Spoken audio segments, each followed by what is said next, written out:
एक बार गौतम बुद्ध एक सभा में उपस्थित थे। वहां उनके चाहने वालों से ज्यादा उनके विरोधी इकट्ठा थे। यहाँ तक कि जिस व्यक्ति ने उस सभा का आयोजन किया था वह भी उनका विरोधी ही था। वहां पर लगभग सभी लोग उनके विरोधी थे। उस सभा में जाने से पहले उनके शिष्य आनंद ने उनसे कहा भी था कि तथागत आप वहां उस सभा में न जाएं। हो सकता है कि वहां पर आपके खिलाफ कुछ चालें चली जाएं, हो सकता है कुछ षड्यंत्र रचा जाए। लेकिन गौतम बुद्ध ने कहा कि नहीं आनंद, मैं वहां जरूर जाऊंगा। वहां पर उपस्थित होते हैं तथागत गौतम बुद्ध। वहां पर सभी लोग उनसे तीखे तीखे प्रश्न करना शुरू करते हैं, लेकिन तथागत शांतिपूर्वक सभी के प्रश्नों का उत्तर देना शुरू करते हैं। सभी लोग सोचते हैं कि किसी न किसी तरह से बुद्ध को यहाँ आज अपमानित किया जाए, लेकिन बुद्ध विनम्रता पूर्वक अपने प्रश्नों का उत्तर दे रहे थे, सभी के प्रश्नों का उत्तर दे रहे थे। इसी बीच एक स्त्री वहां उपस्थित होती है। वह कहती है कि हे गौतम बुद्ध, अब मेरी जिंदगी का क्या होगा।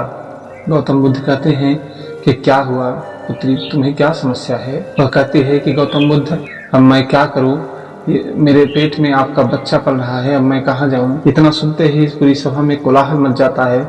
सभी लोग अब बातें करना शुरू कर देते हैं कि बुद्ध ने ऐसा किया है।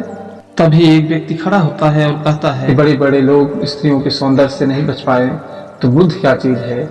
इसके बाद सभी लोग बातें बनाना शुरू कर देते हैं। राजा उस स्त्री से पूछते हैं कि बताओ सच्चाई क्या है। वह स्त्री कहती है कि मेरे पेट में जो बच्चा पल रहा है वह गौतम बुद्ध का है।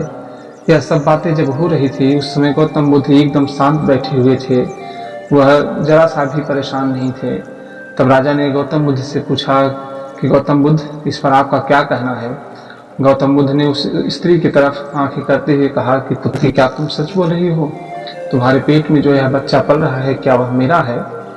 तभी सभा में से एक व्यक्ति खड़ा होता है और उस स्त्री से कहता है, यदि तुमने सच नहीं बोला, यदि तुमने झूठ बोला तो तुम्हें कठोर से कठोर दंड दिया जाएगा। दंड की बात सुनकर के वह स्त्री घबराने लगती है और वहां से भागना शुरू कर देती है।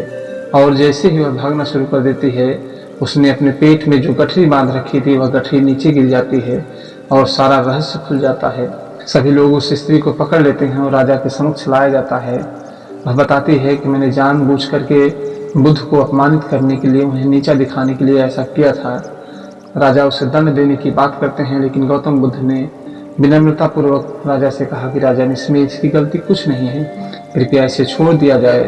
राजा उसे छोड़ देते हैं। इस कहानी का सार यह है कि यदि हम अपने आप को धैर्यपूर्वक बना के रखें, किसी भी प्रकार से किसी भी परिस्थिति में विचलित न होने दें और अपने आप को अपनी नज़रों में न गिराएं, चाहे विपत्ति कितनी भी बड़ी हो, समस्या कितनी भी बड़ी हो, पूरी दुनिया हमारे खिलाफ हो, लेकिन यदि मैं अपने आप पर विश्वास रखता हूँ तो मैं किसी की नज़र में गलत कभी साबित नहीं हो सकता हूँ। हो सकता है कि कुछ देर के लिए मेरे ऊपर लांछन लग सकते हैं, लेकिन यदि मैं अपने आप को अपनी नज़रों में नीचा नहीं गिराता हूँ, अपने नज़र में मैं अपने आप को सर्वोच्च रखता हूँ, तो यह सच्चाई एक न एक दिन सबके सामने आएगी।